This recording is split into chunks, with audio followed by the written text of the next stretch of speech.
Virology, logy का मतलब होता है स्टडी, किसी भी चीज़ में अगर लॉजी लिख के आ रहा है तो स्टडी का मतलब होता है, ठीक है। माइक्रो जो होता है, माइक्रो में स्मॉल, जिन ऐसी चीज़ जैसे मान लो यहाँ पे अब कुछ चीज़ों को हम अपनी आंखों से देख सकते हैं, अब बहुत सारी चीज़ें हैं जिनको हम अपनी आंखों से नहीं देख सकते हैं, जिनको आंखों से हम नहीं देख सकते हैं उनके लिए एक स्पेशल इंस्ट्रूमेंट का हम यूज़ करते हैं जिसको तो माइक्रोस्कोप। अभी आप जब हॉस्पिटल में ड्यूटी लगेगी आपकी, या आप आगे जब भी मुझे पढ़ाऊँगा तो आप वहाँ पे हम देखेंगे माइक्रोस्कोप के बारे में पढ़ेंगे, माइक्रोस्कोप में हम किस तरह से स्टडी करते हैं, ठीक है। उसके बाद में माइक्रो बायोलॉजी जो होता है, माइक्रो बायोलॉजी का सीधा सीधा मतलब ये है, ऐसी ऐसी जगह जो मतलब माइक्रो छोटी से छोटी चीज़ों की हम स्टडी करते हैं, माइक्रो बायोलॉजी। बायोलॉजी तो आपको पता है बायोलॉजी होती है, ठीक है, बायोलॉजी तो आप पढ़ के आए हैं। अब उसके आगे माइक्रो लगा है तो माइक्रो में स्मॉल, ठीक।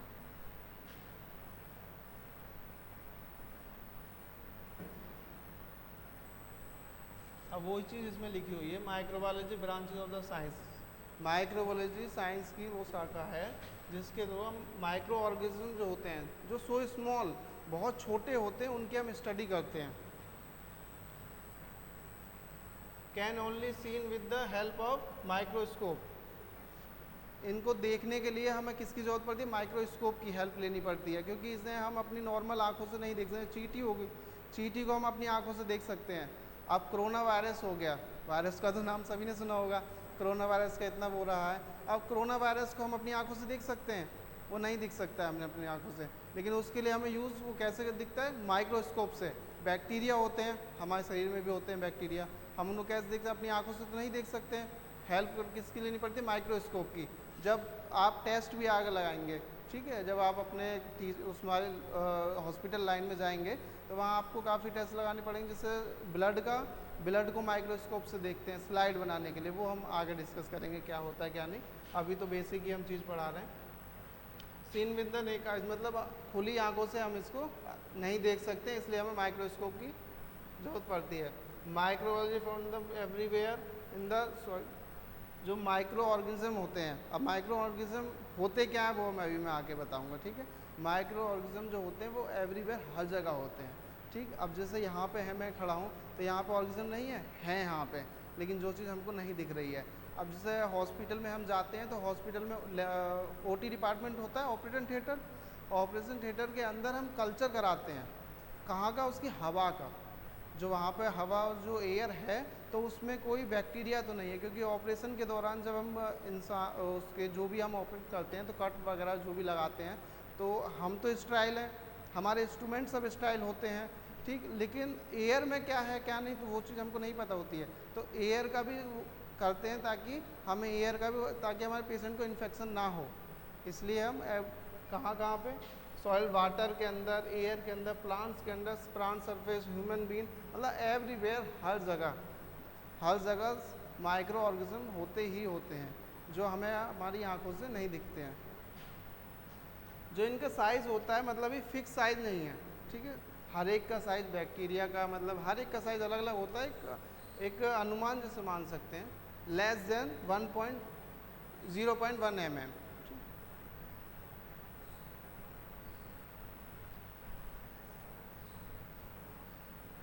Man our body they are the normally harmful. Micro organism जो होते हैं, ऐसा नहीं है हर एक बैक्टीरिया हमारे लिए बैड ही है, कुछ गुड बैक्टीरिया भी हमारे शरीर के लिए होते हैं जो हमारे शरीर के लिए अच्छे होते हैं, कुछ होते हैं बैड बैक्टीरिया जो हमारे शरीर के लिए नुकसान पहुंचाते हैं। जैसे टाइफाइड जब होता है हमको, तो टाइफाइड में ऐसा नहीं कि गुड बैक्टीरिया भी होते हैं जो लड़ते हैं, इम्यून सिस्टम जो होता है, जैसे कोई वैक्सीन बनती है हमारे लिए तो वैक्सीन क्या करती है, अब कोरोना वायरस की जो वैक्सीन बनी है, वैक्सीन क्या करती है, वैक्सीन जो वायरस होता है उसके लिए एंटीबॉडी बनाती है हमारे शरीर में ताकि वो वायरस से लड़ सके, ठीक है। तो वो चीज़ें हार्मफुल भी होते हैं और हेल्पफुल भी हमारी बॉडी के लिए होते हैं।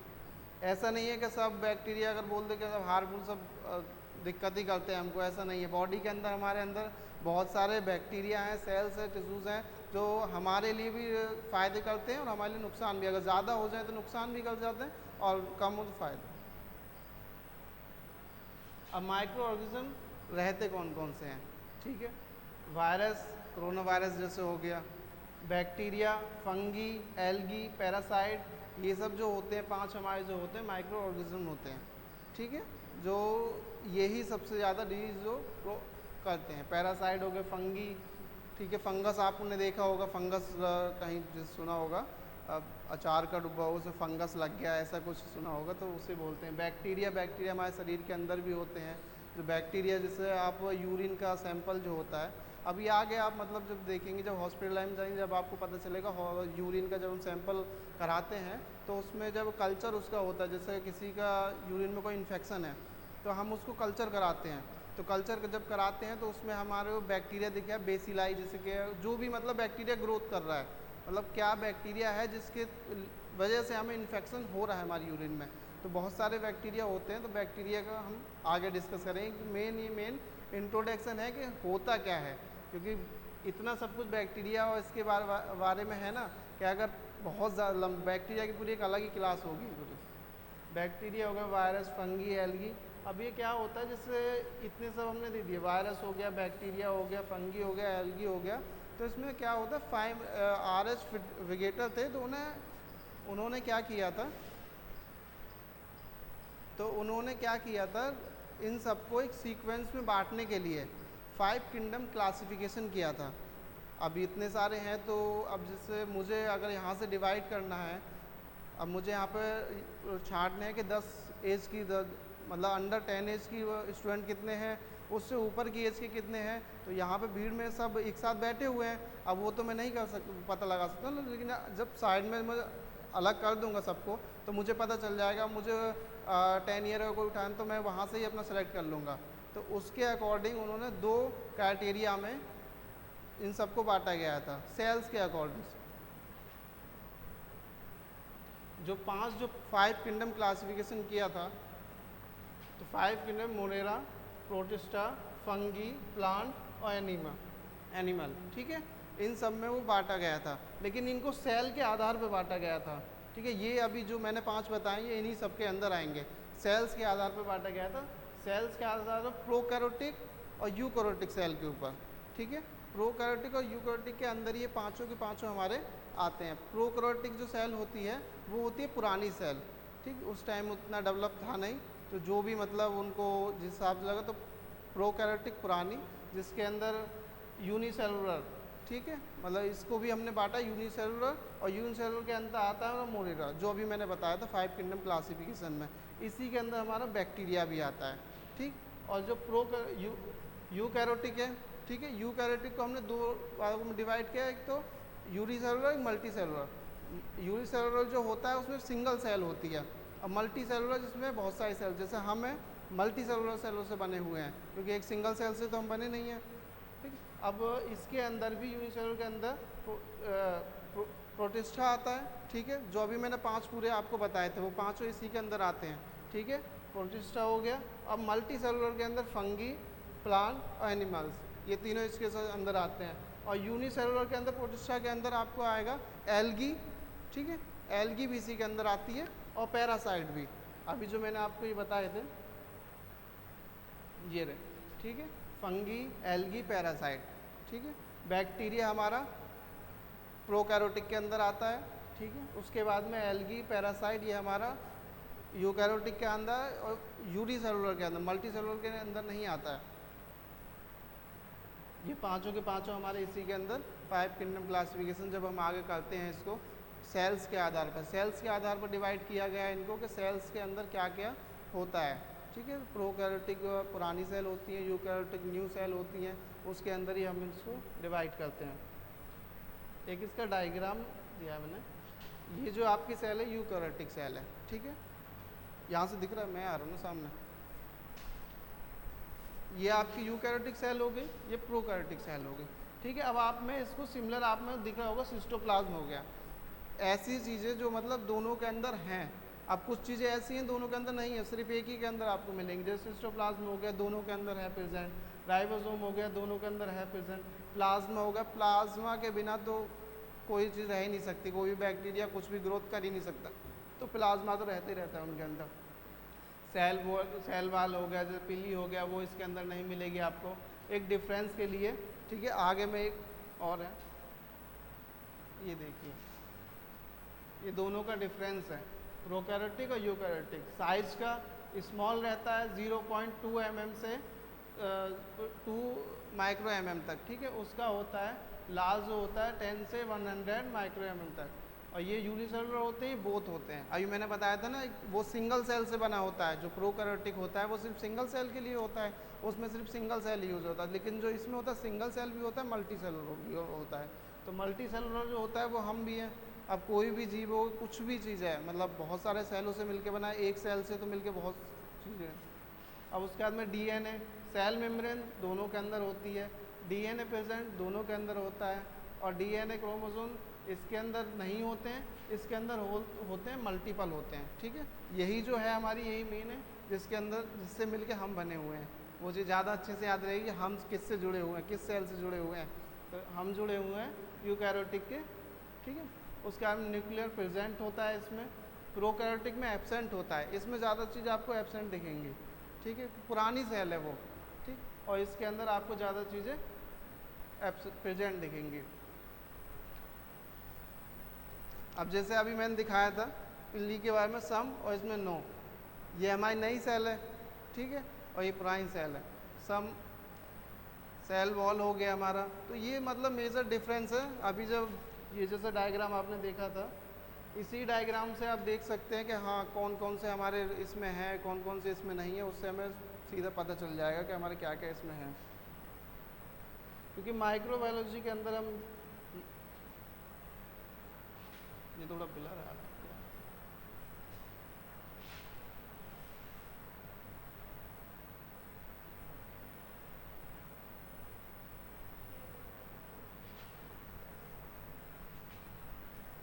यहाँ से तो मुझको ही नहीं दिख रहा है। ब्रांचेस ऑफ माइक्रोबायोलॉजी, ठीक है। अभी जैसे मैंने थोड़ी देर पहले स्टार्टिंग में बोला था, जैसे कि जिसके पीछे लॉजी लग जाए वो स्टडी के लिए यूज़ होता है, जैसे बैक्टीरियालॉजी, ठीक है। अब इसमें जो होता है दो टाइप के होते हैं ब्रांचेस, एक होती है प्योर, एक होती है अप्लाई। प्योर जो होती है, जो होता है ये, जैसे बैक्टीरियालॉजी स्टडी बैक्टीरिया की होती है। और अप्लाई जो हम कहाँ कहाँ पे उसको अप्लाई कर सकते हैं, ठीक है। जैसे मेडिकल फील्ड में अप्लाई करते हैं माइक्रोबायोलॉजी को, फूड में ज़्यादातर तो हर जगह ही होता है। जैसे फूड एंड डेयरी में, फूड में, अब फूड को भी हम, खाने की चीज़ों को हम चेक कर रहे हैं, सैंपल जाता है हमारा, कैसे चेक होता है? अब आंखों से तो हम उसको देख नहीं सकते, ठीक। माइक्रोबायोलॉजी से हमारा माइक्रोस्कोप से टेस्ट होता है, उसके अंदर कौन से बैक्टीरिया, कोई ऐसा तो नहीं, जैसे ऑयल ही हो गया हमारा, ऑयल को चेक किया जाता है, इसके अंदर कोई ऐसी चीज़ तो नहीं जो हमें हानिकारक हो हमारे लिए, ठीक। जैसे बैक्टीरियालॉजी, बैक्टीरिया की स्टडी को जो हम बैक्टीरियोलॉजी कहते हैं, वायरस की स्टडी को वायरोलॉजी कहते हैं, फंगी की स्टडी को माइकोलॉजी कहते हैं, ठीक है। इम्यूनिटी की स्टडी को इम्यूनोलॉजी कहते हैं। ये सब जो है मैंने स्टार्टिंग में आपको सब बताया था, पांचों बताए थे ना, virus, fungi, algae, parasite, bacteria, ये सब वो ये जो अप्लाई हो रहे हैं, ठीक है। एल्गी को एल्गोलॉजी, ठीक है, पैरासाइटोलॉजी, ये सब हमारा वो है जो हमारा प्योर है, जिनके बारे में हम स्टडी करते ही हैं।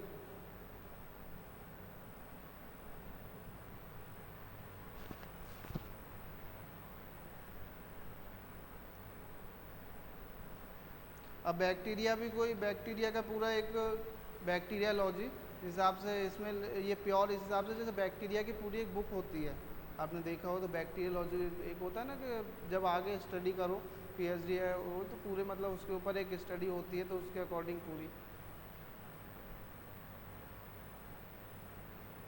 अब ये जो मैंने अभी बताया था, जैसे कहीं के अप्लाई होता है, मेडिकल में अप्लाई होता है, फूड में अप्लाई होता है, सॉइल एग्रीकल्चर में, प्लांट में, इन्वायरमेंट में। तो मेडिकल में जैसे कहाँ कहाँ अप्लाई हो रहा है हमारा, मेडिकल में तो मेन अप्लाई होता है, जैसे कि हम अब हॉस्पिटल में, जब हम हॉस्पिटल में जब ड्यूटी रहती है, तो हॉस्पिटल में आपको क्या क्या टेस्ट लगाते हैं, इतना तो आपने भी कहीं ब्लड सैंपल करवाया होगा, लैब टेक्नीशियन है ना, लैब MLT क्लास है ना। तो जब ब्लड सैंपल है, आपने थोड़ा भी मतलब एक कुछ तो देखा ही होगा कि हाँ बॉडी में से आपको बुखार आ रहा है, फीवर आ रहा है, यूरिन का टेस्ट हो गया, ये सब हो गया। तो ये सब कैसे होते हैं? अगर आप CBC भी नॉर्मल कराते हैं, तो CBC की स्लाइड बिना माइक्रोस्कोप के फाइनल होती है? नहीं होती। CBC की स्लाइड बनती है। एक होता है जो पैथोलॉजिस्ट जो हमारे होते हैं, तो वो हमारी CBC की स्लाइड देखते हैं, जिससे हमको पता होता है, जैसे TLC, टोटल ल्यूकोसाइड, ठीक, TLC डीएलसी और प्लेटलेट। प्लेटलेट तो आपको पता होगा, जैसे मशीन की जो रीडिंग होती है, मशीन इतने, अब कोई चीज़ होती है काउंट कर देती है, जो आपकी प्लेटलेट ज़्यादा स्मॉल होती हैं, मशीन उनको काउंट नहीं कर पाती है, तो मशीन के अकॉर्डिंग तो हम दे नहीं सकते हैं। अभी जब आप आगे जाएंगे तो आप खुद टेस्ट करेंगे वहाँ पे जाके, तो मशीन के अकॉर्डिंग आप नहीं कर सकते, तो आपको क्या करना होता है, स्लाइड बनानी होती है, उसका भी एक प्रोसेस होता है पूरा बहुत, और उसके बाद में स्लाइड को फिर देखा जाता है माइक्रोस्कोप से। तो वो खैर ज़्यादातर पैथोलॉजिस्ट करते हैं, लेकिन सीख जाएं हम तो कुछ ज़्यादा ही अच्छा होता है हमारे लिए। फूड माइक्रोबायोलॉजी, फूड में जो अभी मैंने आपको बताया, जैसे खाने की चीज़ों में हम इसका यूज़ करते हैं, हालांकि यूज़ तो इसका हर जगह ही होता है। अब अप्लाई हम कहाँ कहाँ कर सकते हैं, ऐसा नहीं बस इतनी ही जगह होता है, अप्लाई हम और कहाँ कहाँ कर सकते हैं इसको, ऐसा नहीं हम यहाँ पे अप्लाई नहीं कर सकते हैं। यहाँ पे अब कुछ चीज़ें, इन्फेक्शन यहाँ पे ज़्यादा हो रहा है, कैसे पता चलेगा हमें, हम यहाँ का टेस्टिंग सैंपल लेंगे। एक होता है स्वैप कल्चर, ठीक, स्वैप कल्चर क्या होता है, जैसे कोई भी कॉटन ही मान लो, मतलब उसका तो कुछ अलग वो रहता है, तो कॉटन से यहाँ पे स्वैप करेंगे, सीटों को एक बार स्वैप करेंगे, और उसका सैंपल हम लेके माइक्रोबायोलॉजी लैब एक अपना होता है, जैसे लैब के भी डिपार्टमेंट अलग अलग होते हैं आपके, बायोकेमिस्ट्री, हेमेटोलॉजी, माइक्रोबायोलॉजी, तो इसके भी डिपार्टमेंट अलग, तो माइक्रोबायोलॉजी में जाता है तो वहाँ पे ये सब टेस्टिंग होती है। एग्रीकल्चर में आता है सॉइल प्लांट माइक्रोबायोलॉजी। अब प्लांट में भी जैसे, अब प्लांट हम देखते हैं, अब प्लांट में जैसे यूरिया वगैरह ये सब हम खाद डालते हैं, कैसे डालते हैं, हमको कैसे पता चलता है वहाँ पे कि हमारे प्लांट में ये फंगी लगी है या ये इन्फेक्शन, जो भी मतलब चीज़ हुई है, तो वो उसकी जांच होती है एक तरह से, ठीक, उसके अकॉर्डिंग हमें पता चलता है कि इसमें हमारी रिक्वायरमेंट ये है। अब अप्लाई हम और भी जगह उसको कर सकते हैं जहाँ भी हमको, अब ये तो मतलब ये है कि ऐसा नहीं कि मैंने बस इतने बता दिए तो बोले इसके अलावा कहीं यूज़ नहीं हो सकती, इसके अलावा भी बहुत जगह अप्लाई होती है। अब थोड़ा हिस्ट्री के बारे में पढ़ लेते हैं, नीचे आ जाओ। एंटोनी वैन ल्यूवेनहुइक, ये जो डेट लिखी है 1632, ठीक है, ये इनकी जन्म की देती है, बोर्न, और साइड में जो लिखी है डेथ की देती है, ठीक है। एंटोनी वैन ल्यूवेनहुइक जो थे, इन्हीं से माइक्रोबायोलॉजी की स्टार्टिंग हुई थी, और इन्हीं ने ही स्टार्टिंग की थी इसकी, उस चीज़ों को देखना होता है, एब्जॉर्ब करना होता है, वो स्टार्टिंग इन्हीं से ही हुई थी। He was the first scientist of the observe the bacteria. जो बैक्टीरिया है ये बाद में इनको बाद में नाम दिया गया कि बैक्टीरिया को ऑब्जॉर्व किया, वो देखा है, लेकिन बैक्टीरिया मतलब उस टाइम पे इनको नहीं पता था ये बैक्टीरिया है, जिस टाइम पे इनको देखा है, इन्होंने देखा है। Micro organism using home made a single lens microscope, एक सिंगल अपने घर पे, ठीक है, होम मेड, अपने घर पे इन्होंने एक माइक्रोस्कोप बनाया, ठीक, सिंगल लेंस वाला, जैसे हम बचपन में या मतलब अभी भी हम देखते हैं लेंस अपनी 10th 11 12th में जब लैब में जाते हैं हम, तो लेंस देखते हैं, हम लेंस रखे होते हैं ना, जो हम देखते हैं लगा के उसको, कभी बड़ा कभी ज़्यादा, जैसे आपने चश्मा ही लगा रखा है तो उसमें भी लेंस होते हैं, ठीक, तो उससे हमें पता चलता है कि हाँ किस चीज़ को हमें, किसी लेंस को हम देख रहे हैं यहाँ से, वो चीज़ हमें पास दिख रही है, अब किसी को दूर दिख रहा है, तो वही चीज़ उन्होंने अप्लाई की, और वहाँ उन्होंने एक सिंगल माइक्रोस्कोप बनाया जो सिंगल लेंस का था, जो पहली बार माइक्रोस्कोप बना था इन्हीं ने बनाया था, एंटोनी वैन ल्यूवेनहुइक, इन्हीं को क्या बोलते हैं माइक्रोस्कोप का फादर कहा जाता है, और माइक्रोस्कोप की जो स्टार्टिंग जो थी वो इन्हीं के द्वारा हुई थी। उसके बाद में होता है जैसे पेन, एक पेन नॉर्मल समझ सकते हैं, तो पेन को मैंने मतलब बता दिया आपके सामने कि ये पेन होता है, इस तरह से लिखा जा सकता है, लेकिन उस टाइम इतना डेवलप था नहीं, मतलब एक स्याही के तौर पे स्याही में डुबो के लिख सकते हैं, लेकिन उस पर नाम तो मेरा हो गया कि मैंने इसका इन्वेंशन किया है, लेकिन अब आगे जब आप उसमें डेवलप करते रहेंगे, ठीक, आगे तो अब आप उसमें प्रोग्रेस कर रहे हैं, अब धीरे धीरे टेक्नोलॉजी जिस हिसाब से बढ़ती जा रही है, कीपैड फ़ोन से क्या स्मार्टफोन आ गए तो धीरे धीरे बढ़ता ही जा रहा है, तो लेकिन नाम तो उन्हीं का ही रहेगा। तो इन्हीं ने ही माइक्रोबायोलॉजी के जो फादर हैं इन्हीं को ही कहा जाता है। माइक्रोबायोलॉजी के फादर के ऊपर दो चीज़ सबसे ज़्यादा वो बहुत ज़्यादा है, माइक्रोबायोलॉजी के फादर दो लोगों को आपको दिखाया जाएगा, आप गूगल पे भी सर्च करेंगे, एक तो एंटोनी वैन ल्यूवेनहुइक और दूसरा आपका लुईस पास्चर। अब दोनों को ही क्यों कहा जाता है, ठीक है, ये चीज़ एक दिमाग में कन्फ्यूज़न क्रिएट करने वाली है। तो जो एंटोनी वैन ल्यूवेनहुइक है, इन्होंने स्टार्टिंग ही की है, माइक्रोबायोलॉजी को देखा है, माइक्रोस्कोप अब बिना माइक्रोस्कोप के तो माइक्रोबायोलॉजी को नहीं कुछ देखा ही नहीं जा सकता। अब माइक्रोस के आगे इसलिए लगा हुआ क्योंकि इतनी छोटी चीज़ों को इसमें स्टडी की जा रही है जो हमारे नॉर्मल आंखों से हम देख ही नहीं सकते हैं। ठीक, अब जो लुईस पास्चर है, लुईस पास्चर के बारे में भी आगे अभी आएगा। तो लुईस पास्चर जो है उन्होंने क्या किया हुआ है, अब मैंने जिस हिसाब से अभी पेन का एक आपको एग्जांपल दिया था, पेन का मैंने दे दिया कि हाँ मैंने स्याही यहाँ बना दी और लिखना स्टार्ट हुआ किसी लकड़ी से या किसी से, लेकिन आप आए, आपने उसमें आके और थोड़ा डेवलप किया, उस स्याही को आपने एक रिफिल में भर दिया, ठीक है, उसके बाद में और आगे धीरे डेवलप हुए कि आप नॉर्मल आपकी पेन बन गई, ठीक है, आपने उसको मॉडर्न और अच्छे से हाईटेक कर दिया। ठीक, तो इनको तो कहा जाता है फादर ऑफ माइक्रोबायोलॉजी, उनको कहा जाता है लुईस पास्चर को मॉडर्न माइक्रोबायोलॉजी के फादर। अब ये क्वेश्चन आपका हमारे भी सिलेबस में कई बार आया है, हम इसलिए खुद आपको बताया क्योंकि नेट पे हमने भी खूब सर्च किया था तो दो लोगों के नाम अक्सर ज़्यादा कराते थे। और इन्होंने जो माइक्रोस्कोप बनाया था उस टाइम के ज़माने में, वो 50 से 300 टाइम जूम कर सकता था, 50 से 300 टाइम जूम कर सकता है। फ़ोन का जूमिंग होती है 2x 3x, ठीक, ऐसे हमारा माइक्रोस्कोपिक की जूमिंग होती है 10x 15x 100x, ठीक, इस हिसाब से हम जूमिंग कर करके देखते हैं। तो जो विजुअलिटी हमें जिस उसमें जाके हो जाए हम उतना ही उसको जूम करके देखते हैं। ठीक, फादर ऑफ माइक्रोबायोलॉजी कहा जाता है, फादर ऑफ माइक्रोस्कोपिक कहा जाता है। और एक और चीज़, ये जो है उस टाइम पे जो बैक्टीरिया जो यहाँ पे लिखा है, बैक्टीरिया को जो एब्जॉर्ब किया था उस टाइम पे नाम तो पता नहीं था। अब यहाँ आज मुझे मतलब बाद में पता चला है, तो बाद में उनको लिखा गया बैक्टीरिया का एब्जॉर्ब किया था उनने, जो उन्होंने चीज़ देखी थी वो बैक्टीरिया थी, जो माइक्रोस्कोप से अपने देखा था वो एब्जॉर्ब जो किया था वो बैक्टीरिया था, लेकिन उस टाइम पे उनको नाम नहीं पता था। उस टाइम पे उन्होंने जो नाम लिखा था वो लिटिल एनिमल को उस नाम लिखा था, उस चीज़ का जो नाम बताया था। और इसकी स्टडी कब तक की थी, 1665 से 1663 तक, इसके बीच में इन्होंने एब्जॉर्ब किया है। एक एग्जैक्ट टाइम या कोई डेट मेंशन नहीं है, जिस हिसाब से जैसे अभी हमने उसका बताया था आपको माइक्रो ऑर्गेनिज्म के साइज़ के ऊपर बताया था, लेस देन करके, लेस देन 0.1 mm।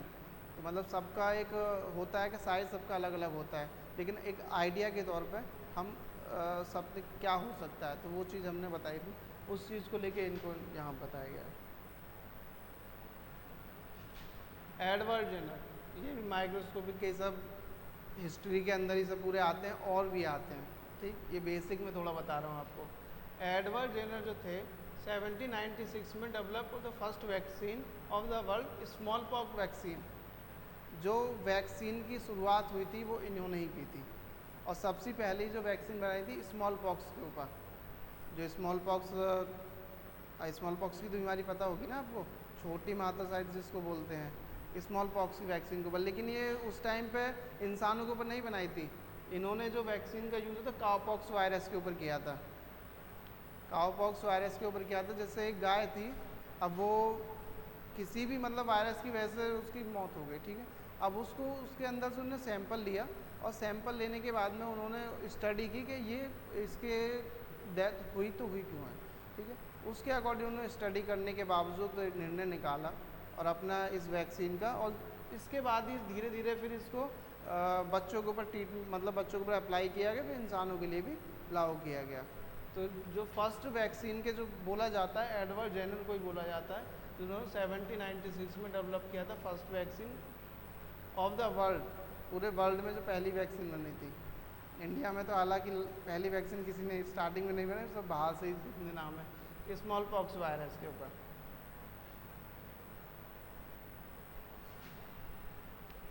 ये आ गया मैं लुईस पास्चर, जिनके बारे में भी बात कर रहा था, जिनको फादर कहा जाता है मॉडर्न माइक्रोबायोलॉजी के, ठीक है। इनकी टाइमिंग जो है 1822 से लेकर 1895, ठीक है। ये was the now the first father of microbiology, ठीक है। यहाँ पे देखिए आपका लिखा भी है the now the father of the modern microbiology. ये कन्फ्यूज़न बहुत ज़्यादा रहती है, ठीक, हमारे अंदर। हमने जब देखा तो कोई हमको बताया एंटोनियो ल्यूवेनो, किसी ने बताया लुईस पास्चर, तो हम खुद कंफ्यूज थे कि ये मतलब ऐसा कैसा। हम नेट पे देखा, नेट पे हमें लुईस पास्चर का नाम आया, ठीक। और हमने ज़्यादा नेट पे सर्च किया, किताबों से, जब हमको पता चला इसके बारे में, क्योंकि जब क्वेश्चन आ जाता है, एक बार क्वेश्चन आया भी था इसको लेके, जब कहीं हम गए थे, कुछ छोटा कुछ एग्जाम था, तो उसको लेके क्वेश्चन आया था, तो किसी ने ये लगाया था, किसी ने कुछ दूसरा लगाया था, लुईस पास्चर लगाया था। लेकिन ज़्यादातर किताबों में भी आप देखेंगे तो लुईस पास्चर ही नाम मिलेगा जो आपको मिलता है। He was the professor of the chemistry of the France, ठीक है, ये केमिस्ट्री के प्रोफेसर रह चुके हैं फ्रांस में।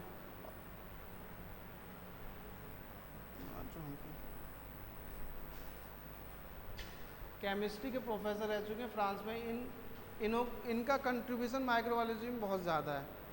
एंटोनी वैन ल्यूवेनहुक के बाद जो है वो इन्हीं का कंट्रीब्यूशन है, इसलिए इनको मॉडर्न माइक्रोबायोलॉजी का फादर कहा जाता है। Microbiology developed the scientific for the era of Louis Pasteur, ठीक है, he was the professor of chemistry. एक सेकेंड,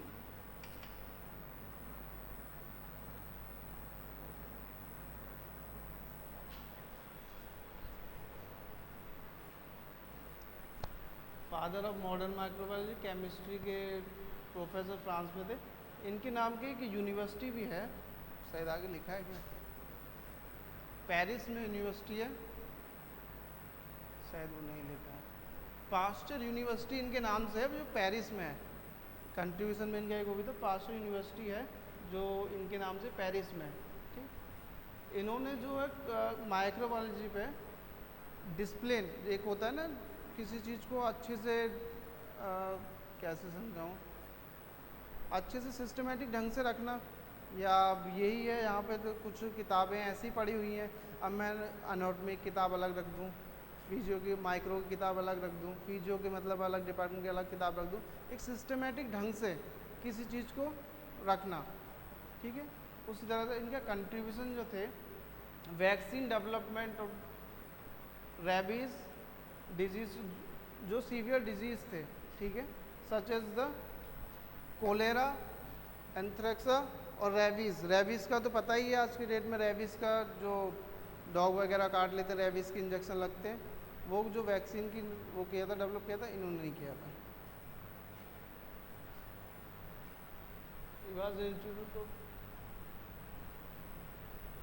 एक और सबसे ज़्यादा चीज़ होती है हमारे उसमें, नहीं देखिए यहाँ पे देखिए लिखा है, he was the founder of the Pasteur university of the Paris, ठीक है, ये फाउंडर थे पेरिस यूनिवर्सिटी के, पास्चर यूनिवर्सिटी पेरिस के।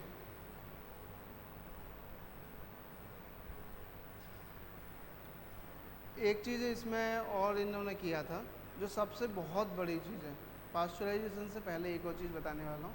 पास्चराइजेशन से पहले स्टरलाइजेशन, एक अब आ गया एक टॉपिक होता है डिसइंफेक्शन, स्टरलाइजेशन।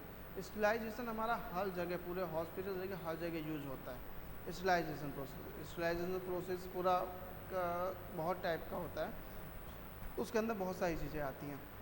स्टरलाइजेशन जो होता है रहता क्या है, एक होता है डिसइंफेक्शन, एक होता है स्टरलाइजेशन।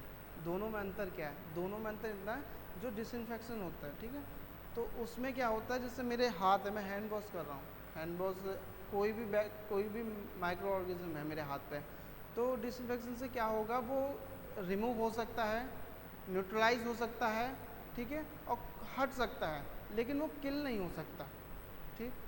और स्टरलाइजेशन प्रोसेस से क्या होता है, वो रिमूव भी हो सकता है, न्यूट्रलाइज भी हो सकता है और किल भी हो सकता है। अब उसके अकॉर्डिंग ये हम कौन सा स्टरलाइजेशन प्रोसेस पे अप्लाई कर रहे हैं, ठीक है। स्टरलाइजेशन में हमारा क्या बोलते हैं, जैसे ओटी वगैरह हो गया, हॉस्पिटल में जितने इंस्ट्रूमेंट सब यूज होते हैं सब स्टरलाइज होते हैं। बिना स्टरलाइज किए हम कोई किसी का पेशेंट का ऑपरेशन नहीं कर सकते। अब जैसे कभी ड्रेसिंग कराने गए हो, कोई चोट वगैरह लगी है आपको, तो आपने देखा होगा एक बॉक्स होता है स्टील का, उसके अंदर से कॉटन निकालते हैं कि एक इंस्ट्रूमेंट कैंची का होता है, उससे पकड़ के, अब चाहे तो ऐसे निकाल सकते हैं। अब एक तो जो चोट लगी है हमें, ठीक है, हमारा जख्म खुला हुआ है ना, तो स्टरलाइज इसलिए लगाते हैं क्योंकि कोई और बैक्टीरिया, माइक्रोऑर्गेनिज्म उस पर इफेक्ट ना करे। अब ये जो होता है स्टरलाइजेशन में, हॉट एयर ओवन लिखा हुआ है आपका और ऑटोक्लेव लिखा हुआ है, इन चीज़ों का ज़्यादा यूज होता है। और भी हैं, बहुत सारे हैं, इसका एक पूरा अलग ही टॉपिक है।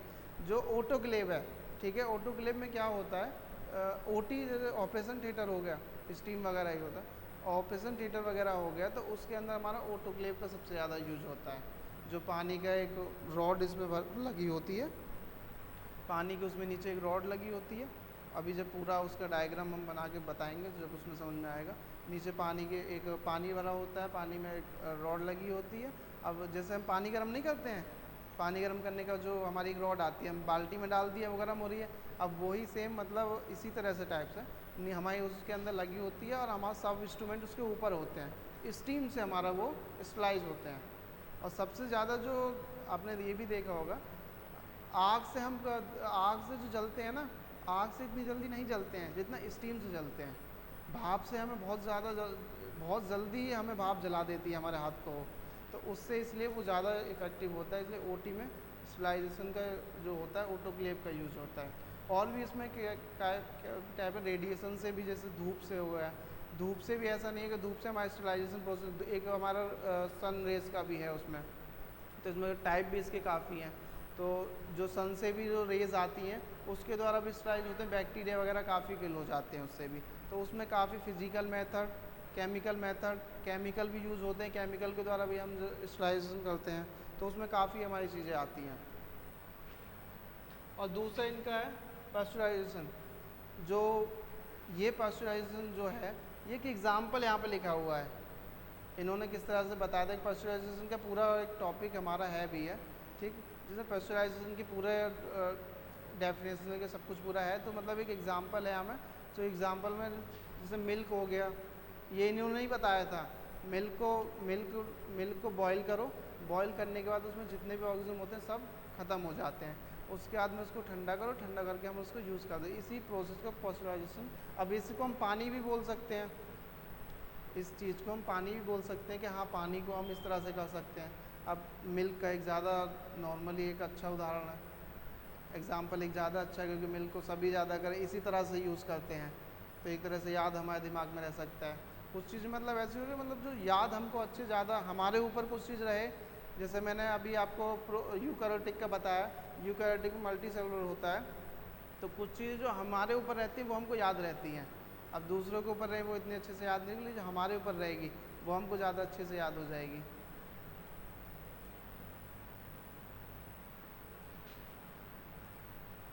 एक हमारे दूसरे साइड है जॉब्सर contribution of the antiseptic surgeries. Antiseptic जो सर्जरीज होती थी, किसी भी सर्जरी को होने से पहले उस एरिया को क्लीन किया जाता है। तो एंटीसेप्टिक सॉल्यूशन होता है, उस सॉल्यूशन का जो डेवलप किया था वो इन्होंने ही किया था। कोई भी किसी भी अब चोट वगैरह लगते हैं, हम डिटॉल वगैरह यूज़ करते हैं, डिटॉल, सेवलॉन, ये सब चीज़ हम यूज़ करते हैं। तो किसी भी ऐसी कोई भी सर्जरी हमारी होती है, तो सर्जरी से पहले उस एरिया को पूरी तरह से क्लीन किया जाता है, ताकि कोई भी हमारा माइक्रोऑर्गेनिज्म, बैक्टीरिया, वायरस उस चीज़ को इफ़ेक्ट ना कर सके। तो उस चीज़ का जो एंटीसेप्टिक सर्जन जो बोला जाता है, वो इन्हीं को बोला जाता है। क्योंकि आपने देखा होगा कि ओटी में ऑपरेशन थिएटर जितने भी होगा, अब उसमें ऑपरेशन से पहले आपके अगर हाथ का भी है, किसी का भी कुछ हुआ है कि किसी का भी अदर का कभी ऑपरेशन कभी देखा हो कुछ, या किसी का कुछ हुआ हो, तो उसमें क्या होता है जब ऑपरेशन होना होता है, तो जैसे मेरा हाथ का ही कुछ होना है, तो यहाँ अगर होना है मेरा, तो यहाँ से पूरे यहाँ तक पूरा क्लीन करेंगे, ठीक, हेयर से लेकर सब कुछ रिमूव करेंगे, कहीं भी कोई भी छोटी सी गलती होने ना पाए। और उसके बाद में यहाँ ये चीज़ तो होती है, ये तो हम बाहर पहले ओटी में जाने से पहले ये सब करते हैं, लेकिन ओटी के अंदर फिर दोबारा से हमारा हेयर वगैरह तो नहीं, एंटीसेप्टिक सॉल्यूशन से इसको पूरी तरह से करेंगे, बेटाडीन से इसको पूरी तरह से अच्छे साफ़ करेंगे, तब जाके हमारी सर्जरी का इस पर कट लगता है। क्योंकि एक छोटा सा इन्फेक्शन हमारे लिए बहुत दिक्कत कर सकता है, इसलिए इनको एंटीसेप्टिक सर्जन का फादर ऑफ द कहा जाता है, ठीक है। और रॉबर्ट कॉच जो थे, ठीक है, बैक्टीरिया की जो खोज की थी वो इन्होंने ही की थी, रॉबर्ट कॉच ने, फादर ऑफ द बैक्टीरिया जो कहा जाता है। बैक्टीरिया को जो खोजा था, देखा था, इन्होंने ही देखा था सबसे पहले। और बैक्टीरिया के जब पार्ट बारे में हम देखेंगे तो बहुत सारे होते हैं, बेसिलाई, कोकाई, इस बैक्टीरिया के बहुत सारे, वो एक मतलब पूरा टॉपिक ही इस बैक्टीरिया के ही ऊपर है। बैक्टीरिया, पैरासाइट्स, जैसे अब अभी आपने 12th पास जब की होगी तो उसमें आपने काफ़ी ह्यूमन के बारे में पढ़ा होगा, प्लांट के बारे में पढ़ा होगा। तो ये सब अगर बीएससी आप नॉर्मल जैसे करते हैं, कोई बीएससी करके आया है जैसे बीएससी जब नॉर्मल प्लेन करते हैं, बीएससी तो मैंने भी नहीं किया, मेरी सिस्टर ने बीएससी किया, तो उसमें यही था जूलॉजी, बॉटनी और ये सब, मतलब तो पेड़ पौधों के बारे में, पेड़ पौधों की एक, जैसे पत्ता कैसे उग रहा है, मटर का वाला तो आपने पढ़ा होगा मैड लीफ, इंटर में मैड लीफ वाला जो एक मटर के पौधे के ऊपर अपनी पूरी ज़िंदगी बिता दी उन्होंने स्टडी करते करते, और बाद में फिर उनकी स्टडी को उनके किसी स्टूडेंट ने दोबारा से उठाया, और उठाने के बाद में उन्होंने फिर उसको एक्सप्लेन किया, जब जाके हमें पता चला वो कर क्या रहे थे, वरना उनको सब साइंटिस्ट नहीं, सब पागल ही बोलते थे कि हाँ पता नहीं कौन है, और खेतों में पूरा दिन लगे रहते हैं। जब उनकी स्टडी पूरी दोबारा से पढ़ी गई, जब पता चला कि हाँ ये कोई थे साइंटिस्ट। इस तरह इनका इंट्रोडक्शन। और इन्होंने एक और है, जैसे जब कल्चर मीडिया का होता है ना, एक होता है ये सॉलिड मीडिया, सॉलिड मीडिया को, कल्चर मीडिया का जो इंट्रोडक्शन जो क्या है, सॉलिड मीडिया, हमारे जो कल्चर मीडिया होते हैं दो टाइप के होते हैं, सॉलिड एक लिक्विड। लिक्विड का जो होता है वो लुईस पास्टर ने किया था। जैसे कोई चीज़ होते हैं, जैसे कल्चर हमें करना होता है किसी चीज़ का, अभी कभी ब्लड कल्चर वगैरह कुछ हुआ है किसी का, पता चलेगा आगे से पढ़ेंगे ना, तो उसमें देखते हैं ब्लड कल्चर होता है तो जैसे लिक्विड फॉर्म में रहता है वो, और उसके अंदर हम एक ब्लड कल्चर की बोतल रहती है, उसके अंदर ब्लड डालते हैं। जैसे ब्लड में किसी चीज़ को बहुत दिनों से, किसी बच्चे को या किसी को भी बहुत दिनों से फीवर आ रहा है, हमने जांच कराई, उसे कोई टाइफाइड कुछ नहीं निकला, तो डॉक्टर एडवाइस करते हैं ब्लड कल्चर के लिए। जब ब्लड कल्चर के लिए हम करते हैं तो उसमें एक कल्चर की बोतल रहती है जिसमें एक लिक्विड भरा होता है, तो उसके अंदर हम ब्लड डालते हैं, तो लिक्विड मीडिया में आते हैं। और जो सॉलिड मीडिया होते हैं, सॉलिड मीडिया जो होता है, जैसे एक प्लेट होती है, ब्लड अगार, चॉकलेट अगार, ठीक है, इनके नाम ऐसे हैं, लेकिन एक प्लेट होती है जिसमें रेड कलर का वो होता है। जैसे मुझे यहाँ का एयर का कल्चर करना है, यहाँ की एयर में कोई बैक्टीरिया है कि नहीं है, तो मैं उस क्या करूँगा, उस प्लेट को यहाँ पे खोल के रख दूँगा 1 घंटे के लिए, 2 घंटे के लिए, इतना मुझे बताया जाएगा, और फिर वो प्लेट जाती है माइक्रोबायोलॉजी लैब में, वहाँ पे उसका कल्चर होता है। जितने भी हमारे ओटी हो गए, ऐसी जगह जहाँ पे हमें बैक्टीरिया और वायरस, इन सबों से पेशेंट को दिक्कत हो सकती है। जैसे ओटी में, ऑपरेशन थिएटर में, अगर हमारा बैक्टीरिया एयर में घूम रहे हैं तो इन्फेक्शन होगा ही होगा पेशेंट को, क्योंकि पेशेंट को हम पूरे काट रहे हैं, उसके बाद में ऑपरेशन उसका हो रहा है, तो इन्फेक्शन होगा ही होगा, जाहिर सी बात है।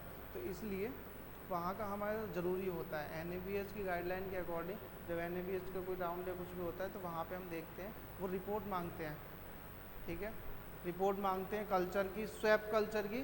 जैसे ये टेबल है, ठीक, इस टेबल पे मैं किसी पेशेंट को लेटा के कुछ भी ट्रीटमेंट कर रहा हूँ, तो इस टेबल की भी रिपोर्ट उनको चाहिए कि हाँ टेबल आपकी पूरी तरह से स्टाइल है, और हर एक छोटी से छोटी चीज़ देखते हैं, क्योंकि वो छोटी से छोटी चीज़ ना पेशेंट के लिए बहुत अच्छी है।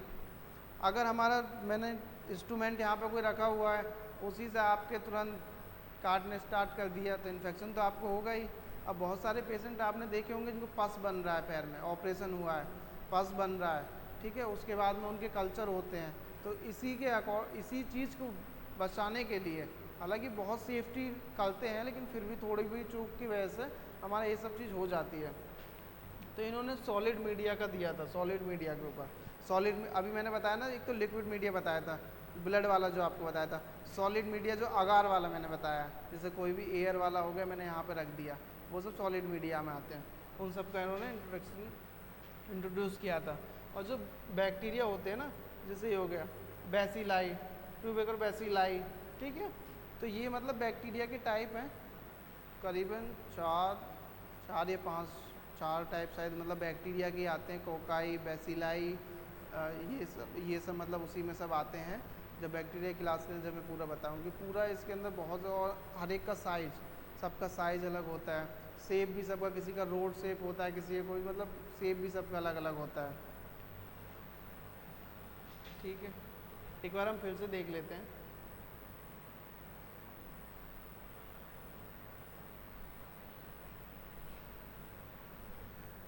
अच्छा, माइक्रोबायोलॉजी, अभी जैसे मैंने आपको बताया माइक्रोबायोलॉजी क्या है, आपको भी इतना समझ में आया होगा थोड़ा, क्या है माइक्रोबायोलॉजी। आपसे अगर कोई पूछता है माइक्रोबायोलॉजी क्या है, बायोलॉजी तो आप जानते हैं, बायोलॉजी में लिविंग थिंग, मतलब एक जीवित इंसानों की स्टडी की जाती है, जो ऑर्गन उसमें हो गया। माइक्रोबायोलॉजी में स्मॉल, जो स्मॉल चीज़ें होती हैं, जैसे जिनकी हम आँखों से हम नहीं देख सकते हैं, उनकी स्टडी माइक्रोबायोलॉजी में करते हैं, वो चीज़ में माइक्रोबायोलॉजी है। सोच, अब छोटे को हम हिंदी में सूक्ष्म भी बोल सकते हैं, क्या कुछ बोला अभी आपने? हाँ हाँ, ये भी बोल सकते, स्टडी ऑफ माइक्रो ऑर्गेनिज्म, यही तो आप एक सेकंड लाइन आपकी दे देखिए, लिखी है पूरी। माइक्रोबायोलॉजी जो है, microbiology the branch of the science that deal with the study of the micro organism with are the so small. Microbiology जो है वो साइंस की ब्रांच है, और इसमें जो हम डील करते हैं, स्टडी जो करते हैं माइक्रो ऑर्गेनिज्म, और माइक्रो ऑर्गेनिज्म कौन कौन से होते हैं मैंने आपको आगे बताए थे, रिपीट कर सकते हैं कौन कौन से? हाँ, मतलब 5 टाइप के बैक्टीरिया होते हैं, वायरस, पैरासाइट, एल्गी, फंगी, और दूसरा एक और पैरासाइट। ठीक है, ये पांचों हमारे होते हैं। माइक्रोबायोलॉजी अगर आपसे पूछेगा आप बता देंगे कि हाँ ये चीज़ होती है। Microbiology the branch of the science, अब एक हम अपने टर्म में बता रहे हैं, ठीक है, अब लिखने के लिए आगे तो हम इस टर्म में लिखेंगे ना। Microbiology branch of the science that deals with the study of the micro organism. इसमें स्टडी हम किसी करते हैं माइक्रो ऑर्गेनिज्म जो सो स्मॉल होते हैं, बहुत छोटे होते हैं, जिनको हमने अपनी आंखों से नहीं देखते हैं, that they can not be seen with the neck eyes, अपनी खुली आंखों से उनको नहीं देख सकते हैं। Can only be seen with the help of microscope. ठीक है, मतलब उनको देखने के लिए हमें किसकी हेल्प लेनी पड़ती है? जब हम अपनी आंखों से उनको नहीं देख सकते हैं तो स्टडी कैसे करेंगे? हेल्प तो मुझे हमें किसी ना किसी चीज़ की लेनी पड़ेगी ना, तो हेल्प लेनी पड़ती है माइक्रोस्कोप की। अब आपसे ही बोलने लगे कि जब आप उनको देख ही नहीं सकते अपनी आंखों से, अभी आपने खुद बोला है आप अपनी आंखों से उनको देख नहीं सकते, फिर स्टडी करोगे कैसे? तो help of the microscope. Micro organism found the much everywhere. अब आपसे कोई पूछे कि माइक्रो ऑर्गेनिज्म कहाँ कहाँ रहते हैं, कहाँ हैं? हर जगह रहते हैं। सॉइल वाटर में रहते हैं, प्लांट्स के ऊपर रहते हैं, एनिमल के ऊपर रहते हैं, एनिमल सरफेस, और हमारे ऊपर भी हैं। ठीक है, ह्यूमन बॉडी के ऊपर भी रहते हैं, ऐसा नहीं कि ह्यूमन बॉडी पर नहीं रहते, ह्यूमन बॉडी पे भी रहते हैं, हर जगह रहते हैं, क्योंकि उनको देखा ही नहीं जा सकता ना। अब चींटी है, अगर दिख गई आपको तो आप हटा सकते हैं अपने शरीर से, उनको थोड़ी ना हटा सकते हैं। अब कोरोना वायरस था, आपको है मुझे नहीं है, तो मुझे थोड़ी ना पता है, मैं तो आपसे बात कर रहा हूँ, वो उसके बाद में वायरस मेरे पास भी जा रहा है। अब मेरे बॉडी के अंदर जो एंटीबॉडी हैं, अगर वो लड़ पा रही हैं उससे तो ठीक है, वरना मैं भी पॉजिटिव हो गया। और सेम यही हुआ ही था जिनकी इम्यूनिटी कमज़ोर थी, हालांकि पॉजिटिव वही हुए थे। ऐसे भी लोग थे जो पॉजिटिव से नेगेटिव हो गए, उनको खुद पता नहीं चला। कोविड टाइम में आप किस क्लास में थी? कोविड टाइम जो 2021 में आया था, 10th में थे ना? हाँ, तो फिर उस टाइम तो फिर सब लॉकडाउन ही पूरा लगा हुआ था। तो जो क्योंकि हमने तो एब्जॉर्ब किया है ना सामने से। अब जैसे पेशेंट आप हैं, मैं तो आपके पास जा रहा हूँ, आप पॉजिटिव हैं, लेकिन फिर भी मैं आपके पास जा रहा हूँ, लेकिन मुझे तो पता है मैं पॉजिटिव पेशेंटों से मिल के आ रहा हूँ, तो बस जितना प्रिकॉशन हो सकता था उतना हम यूज़ करते थे, लेकिन इतना भी नहीं हो पाता। लेकिन हमको पता था कि ना एंटीबॉडी हमारे शरीर के अंदर हैं जो लड़ रही हैं। अब ये चीज़ मुझे पता था, लेकिन मुझे फील हो रहा है ना, मैं आपके पास गया हूँ, मुझे कुछ नहीं हुआ है, तो इतनी चीज़ मुझे पता है। और हेल्थ के ऊपर उस टाइम तो बहुत अच्छे अच्छे ऐड भी चल रहे थे, हेल्थ के ऊपर ही ध्यान दीजिए, इम्यूनिटी के ऊपर ध्यान दीजिए। और वायरस की सबसे ज़्यादा तो जब भी पता चला था कि वायरस होता भी है कोई चीज़। और साइज़ जो लेस देन 0.1 mm, ये मतलब एक फिक्स साइज़ नहीं है, लेस देन मतलब इससे छोटे जो रहते हैं, इससे छोटे, इससे अब 0.01 mm भी हो सकते हैं। ठीक है,